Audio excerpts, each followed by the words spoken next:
back. Hi everyone! We are IU team from International University. Joining this competition, we hope to gain more experience and knowledge in the field of FMCG in specific and supply chain in general. Also, we want to thank Logistics Studying Club from FDU for organizing this interesting competition. Our video today is about planning in FMCG. But before knowing what is FMCG and how it affects the planning process, we'll briefly introduce to you the objective and the process in the supply chain planning. And finally, we will show you some case study of how successful FMCG companies deal with challenges. So, hope you enjoy the video.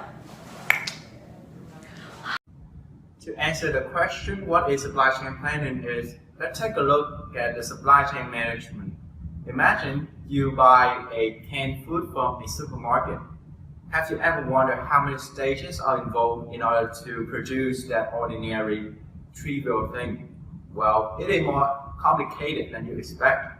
Raw materials have to go through many intermediary parties, such as the suppliers, the distributor, the manufacturers, in order to become a finished product and be available on the shelf. During the process, supply chain planning plays a role as an establishment to trigger other activities with the ultimate goals are: first, balance between the supply and demand; second, optimize the delivery of goods and services from the suppliers to the customers. That is a general picture of supply chain planning. However, in FMCG, things are a little bit different. But first, what is FMCG? FMCG is fast-moving consumer goods. Fast-moving means that it's produced in mass production and also is sold and used very fast due to high demand and short shelf life.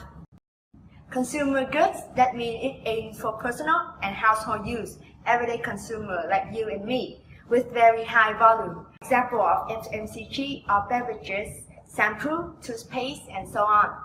So what does it have to do with supply chain planning? Well, due to its characteristic, a lot of aspects need to be taken into consideration. First, because FMCG products are relatively very small, warehouse department need to have a system that can preserve a large amount of small products both in quality and quantities. Secondly, due to the high daily demand and several products require a similar process. Therefore, mass production is usually used in FMCG industry to reduce the cost. Thirdly, the FMCG industry is an extremely competitive business. There are many competitors producing the same type products. For example, in the instant noodle industry, there are many major market leaders, including Ace Cook Vietnam, Masan Food, Saigon Bong, and Asian Food.